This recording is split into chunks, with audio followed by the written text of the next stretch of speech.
경북 대구의 김학수님이 들려주신 이야기로 시작해 보겠습니다. 제가 초등학교에 입학한 게 1956년이었어요. 그때는 국민학교라고 했지요. 학교 건물은 목조 건물이었고 겨울에는 연탄 난로로 난방을 했어요. 네, 그렇습니다. 1950년대부터 90년대까지 우리나라 학교의 모습은 참 많이 달랐습니다. 김학수님 말씀처럼 아침마다 당번이 돌아가면서 연탄을 갈아주고 불을 피웠던 시절이었죠. 교실 한가운데 자리 잡은 연탄 난로는 추운 겨울 아이들에게는 소중한 온기를 주는 존재였습니다.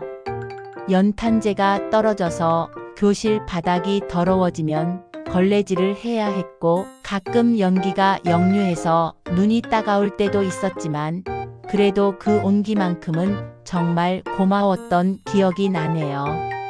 수원의 이정숙 님도 비슷한 추억을 보내주셨습니다. 저희 학교도 연탄 난로였는데 아침 일찍 온 아이가 불을 피우곤 했어요. 그런데 어떤 날은 불이 잘 안 붙어서 선생님이 오실 때까지 교실이 꽁꽁 얼어 있을 때도 있었죠. 그럴 때면 모두들 외투를 입고 수업을 받았어요. 전남 순천의 박영수님은 더욱 특별한 경험을 들려주십니다. 저는 시골 분교에 다녔어요. 전교생이 30명도 안 되는 작은 학교였지요. 복식학급이라서 1, 2학년이 한 교실에 3, 4학년이 한 교실에 있었어요. 시골 분교의 풍경은 정말 목가적이었습니다. 학교까지 산길로 2km를 걸어가야 했고 비가 오면 진흙길이 되어 맨발로 걸어가기도 했죠. 겨울에는 눈이 무릎까지 쌓여도 학교에 가야 했던 그 시절 선생님 한 분이 여러 학년을 가르치셨습니다. 강원도 홍천의 조성호 님이 추가로 들려주신 이야기입니다. 우리 분교는 정말 산속에 있어서 가을이면 단풍이 너무 예뻤어요. 아침에 학교 가는 길에 도토리도 줍고 밤도 주워서 주머니에 넣고 다니곤 했죠. 선생님이 한 분뿐이셨는데 1학년부터 6학년까지 모두 가르치셨어요. 참 신기했던 게 1학년이 받아쓰기 할 때 6학년은 수학 문제를 풀고 3학년은 국어 교과서를 읽고 모두 다른 공부를 하는데도 선생님 한 분이 척척 다 챙겨주셨어요. 점심시간이면 친구들과 함께 학교 뒷산에서 밤도 줍고 산딸기도 따먹으며 자연과 함께 자랐던 순수한 시절이었습니다. 전라남도 해남의 김철수님 사연도 들어보세요. 우리 학교 뒤에는 대나무 숲이 있었어요. 점심 먹고 나면 그곳에서 죽순도 캐고 매미도 잡고 지금 생각해보니 그때가 참 자유로웠네요. 자연이 곧 놀이터였으니까요. 서울의 이철민님은 도시학교의 모습을 전해주십니다. 저는 서울에서 초등학교를 다녔는데 그때도 한 학급에 60명이 넘었어요. 책상도 부족해서 2명씩 앉는 2인용 책상을 썼지요. 한 학급에 60명이 넘는 아이들이 빽빽하게 앉아 공부했던 시절입니다. 아침마다 조회 시간에는 교장 선생님의 훈화 말씀을 들었죠. 나라를 사랑하고 부모님께 효도하고 공부 열심히 하자는 말씀을 매일 들으며 하루를 시작했습니다. 인천의 박상필님이 보내주신 사연입니다. 조회 시간에 교장 선생님이 단상에 올라서시면 전교생이 조용해졌어요. 그때 들었던 말씀 중에 학생다운 학생이 되라는 말이 지금도 기억에 남네요. 무슨 뜻인지 잘 모르면서도 그냥 고개를 끄덕였던 기억이 나요.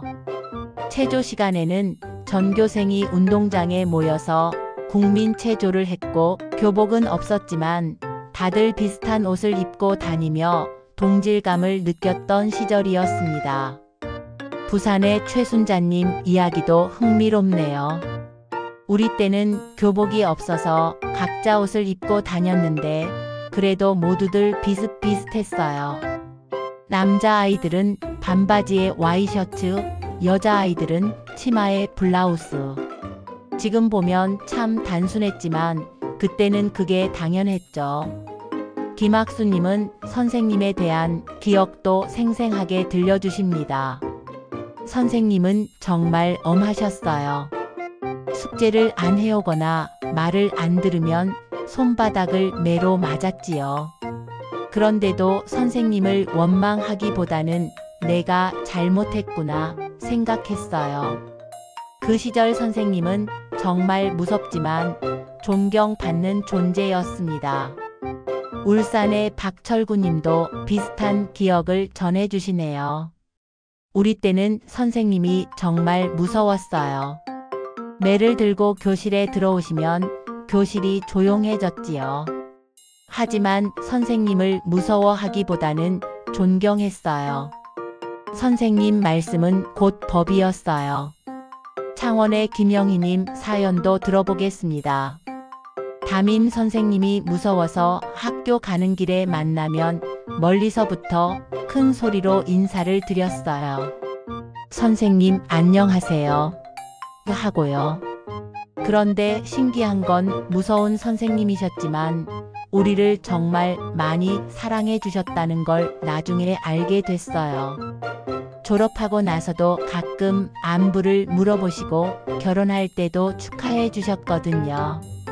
전주의 이명자님도 선생님에 대한 특별한 기억을 들려주시네요. 우리 담임 선생님은 매일 아침 칠판에 격언을 써놓으셨어요. 성실히 성공의 어머니야. 하늘은 스스로 돕는 자를 돕는다 같은. 그때는 무슨 뜻인지 잘 몰랐는데 나이가 들어서야 그 뜻을 깨닫게 되더라고요.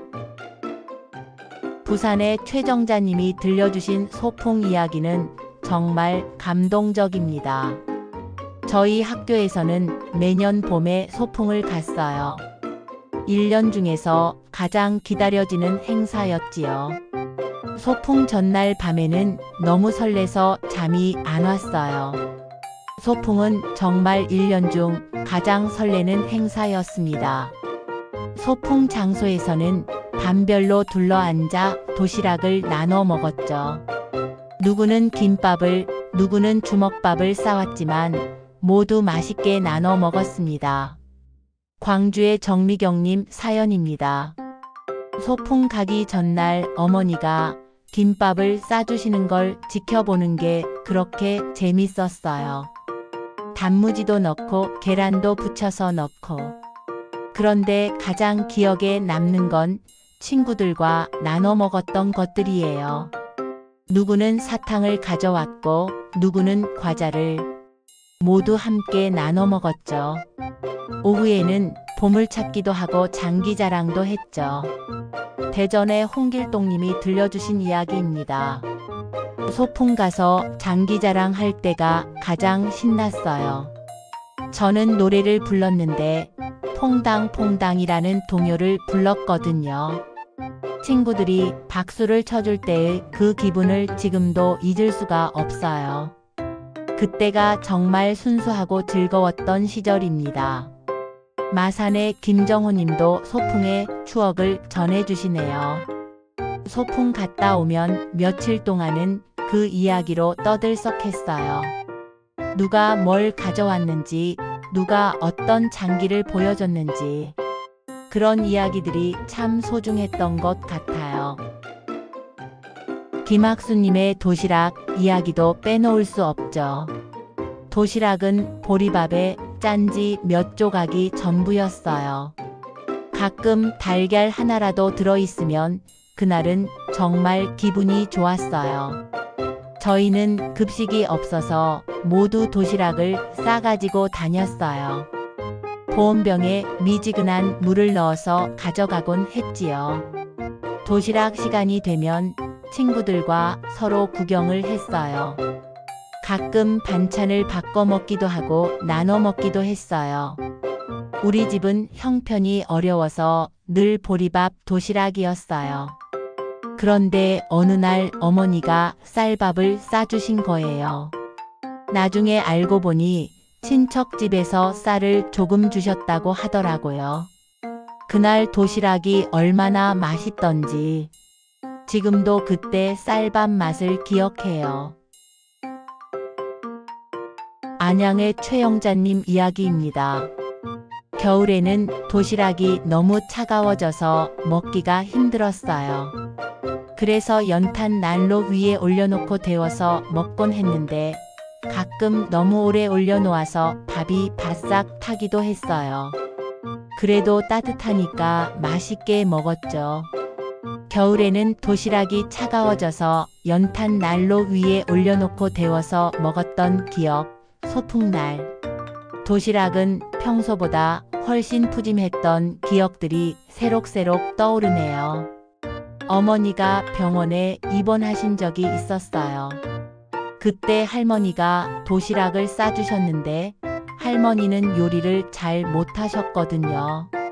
그래서 그냥 밥 위에 소금만 뿌려주신 거예요. 짠맛만 나는 밥이었지만 할머니가 정성껏 싸주신 거라 생각하니 눈물이 났어요.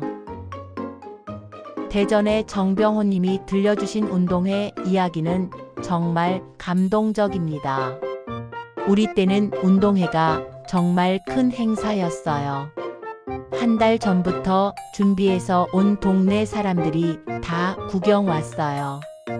달리기, 줄다리기, 계주. 저는 달리기를 잘해서 1등을 자주 했어요. 운동회는 온 마을의 축제였습니다. 1등을 하면 공책이나 연필을 상으로 줬는데 그게 얼마나 자랑스럽던지요. 저희 학교 운동회는 정말 대단했어요. 온 마을 사람들이 다 나와서 응원했거든요. 우리 어머니도 새벽부터 일어나서 김밥을 싸주셨고 아버지는 돗자리를 들고 오셨어요. 그때는 운동회가 마을 잔치 같았어요. 점심시간에는 가족들과 함께 돗자리를 펴고 도시락을 먹었고 운동회 날 도시락은 평소보다 훨씬 푸짐했습니다. 운동회 날에는 어머니가 특별히 맛있는 도시락을 싸주셨어요. 평소엔 보기 힘든 불고기도 들어있고 계란말이도 있고 그때 도시락 뚜껑을 열었을 때의 그 기분을 지금도 생생히 기억해요. 목포의 박철민 님도 운동회 추억을 들려주시네요. 우리 반이 계주에서 1등을 했을 때가 가장 기억에 남아요. 마지막 주자가 들어올 때 온 반 친구들이 우리가 이겼다 하면서 뛸 때 그때의 기쁨을 어떻게 표현해야 할지 모르겠어요. 지금 생각해도 가슴이 뭉클해져요. 광주의 김순옥님은 방학 이야기를 들려주십니다. 저희는 여름방학과 겨울방학이 있었는데 방학 숙제가 정말 많았어요. 일기쓰기, 독후감, 그림 그리기. 여름방학에는 라디오 체조를 했어요.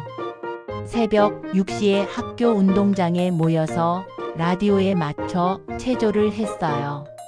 새벽 6시에 학교 운동장에 모여 라디오 체조를 하던 여름방학이었죠. 라디오 체조하러 가는 게 정말 싫었어요. 여름방학인데 왜 새벽에 일어나야 하나 싶었거든요. 그런데 막상 가보면 친구들도 다 와 있고 체조하고 나면 기분이 상쾌했어요. 그리고 체조 끝나면 다 함께 학교 주변을 뛰어다니며 놀았던 기억이 나요. 겨울방학에는 연 만들기를 했죠. 대나무를 깎아서 틀을 만들고 종이를 붙여서 연을 만들었던 추억들이 가슴 깊이 남아 있습니다. 겨울방학 때 아버지가 연 만드는 법을 가르쳐 주셨어요. 대나무 살을 깎는 것부터 시작해서 한지를 붙이고 뿌리도 달고 손으로 직접 만든 연이 하늘 높이 날아오를 때의 그 뿌듯함이란. 방학 숙제 중에 가장 기억에 남는 건 일기 쓰기였을 것 같은데요. 방학 일기를 쓰는 게 참 어려웠어요. 매일 똑같은 일상인데 뭘 써야 할지. 그래서 가끔 며칠치를 한꺼번에 쓰기도 했어요. 지금 생각해보면 부끄럽지만 그때는 모든 아이들이 그랬을 거예요. 인천의 조명수님은 특별한 경험을 들려주십니다.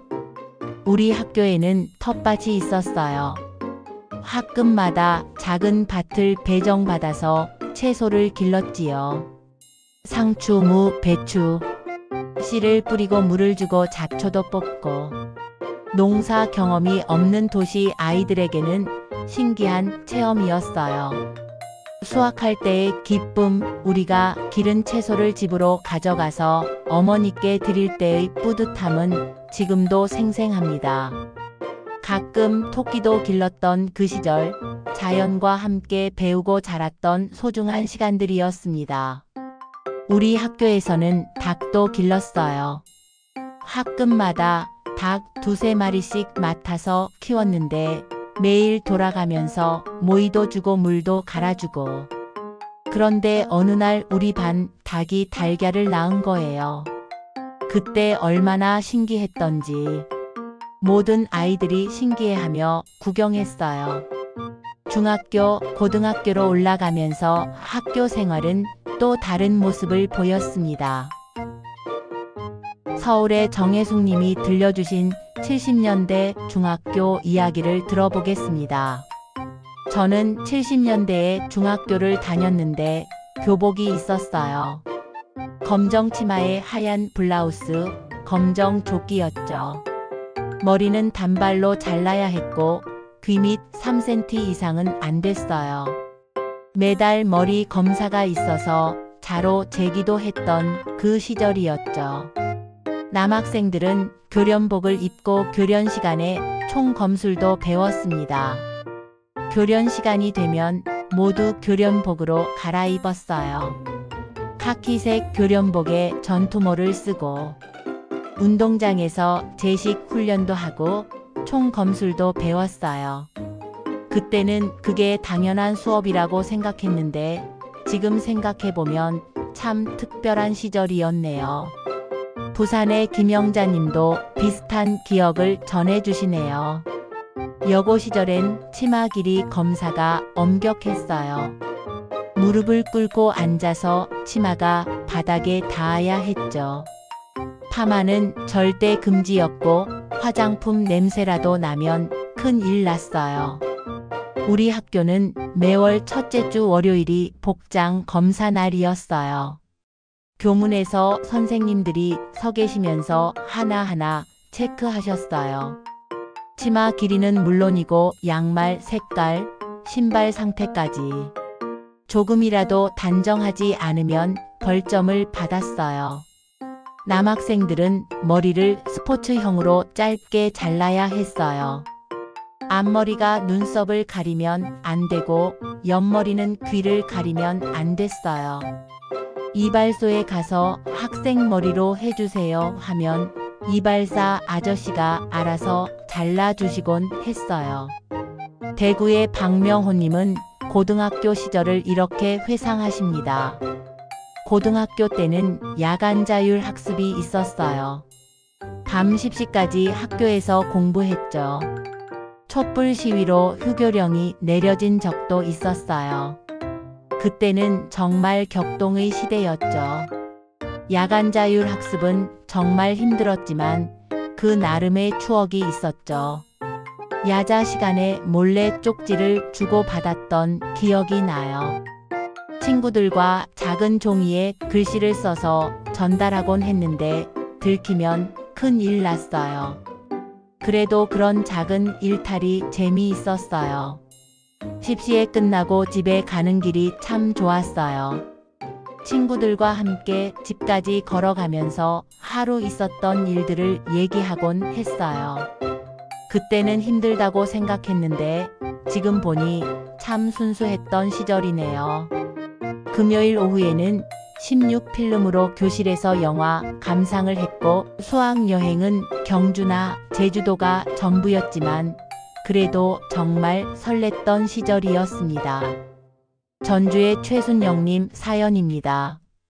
금요일 오후 영화 시간이 정말 기다려졌어요. 커다란 영사기가 교실 뒤쪽에 설치되고 앞쪽 칠판에 하얀 스크린을 달면 그때부터 설레기 시작했어요. 주로 교육 영화를 봤는데 가끔 만화 영화도 볼 수 있었어요. 제가 고등학교 때 간 수학여행이 경주였는데 그때가 처음 고향을 벗어나 본 거였어요. 불국사 석굴암. 교과서에서만 보던 것들을 실제로 보니 정말 감동이었어요. 친구들과 함께 여관에서 잠을 자는 것도 신기했고요. 그때 학교는 단순히 지식을 가르치는 곳이 아니었습니다. 인간다운 삶을 배우는 곳이었고 예의와 질서를 익히는 곳이었으며 친구들과 우정을 나누는 소중한 공간이었죠. 우리 때는 선후배 관계가 정말 엄격했어요. 복도에서 선배를 만나면 90도로 인사를 해야 했고 선배가 지나갈 때까지 기다려야 했어요. 처음에는 부담스러웠지만 나중에는 그런 예의가 자연스러워졌어요. 선생님은 학문의 스승이면서 동시에 인생의 스승이셨습니다. 때로는 엄하셨지만 그 엄함 속에는 제자에 대한 깊은 사랑이 있었어요. 담임 선생님이 정말 엄하셨는데 어느 날 제가 아파서 결석을 했어요. 그런데 선생님이 직접 집까지 찾아오셔서 안부를 물어보신 거예요. 그때 선생님의 따뜻한 마음을 느꼈어요. 겉으로는 엄하시지만 속으로는 우리를 정말 아껴주셨구나 싶었어요. 친구들과의 우정도 순수했습니다. 도시락을 나눠 먹고 같이 뛰어놀고 서로 도우며 살았던 그 시절, 경쟁보다는 협력하는 마음이 컸습니다. 부천의 이명희님이 들려주신 우정 이야기입니다. 제가 수학을 정말 못했는데 반에서 수학을 제일 잘하는 친구가 매일 방과 후에 가르쳐 주었어요. 덕분에 성적이 많이 올랐는데 그 친구에게는 정말 고마웠어요. 지금도 그 친구와는 연락을 하고 지내요. 그때의 순수한 우정이 지금까지 이어지고 있는 거죠. 오늘 소중한 학교 시절 추억을 들려주신 모든 분들께 진심으로 감사드립니다. 여러분이 보내주신 사연을 통해 우리 모두 그 시절로 돌아갈 수 있었던 것 같습니다. 비록 시간은 흘러갔지만 그 시절의 순수한 마음과 아름다운 추억들은 우리 가슴 속에 영원히 남을 것입니다. 연탄 난로 옆에서 도시락을 나눠 먹던 그 정겨움, 분필가루 날리는 교실에서 함께 꿈을 키우던 그 시절. 그때는 몰랐지만 그 모든 순간들이 우리 인생의 가장 소중한 보물이었던 것 같습니다.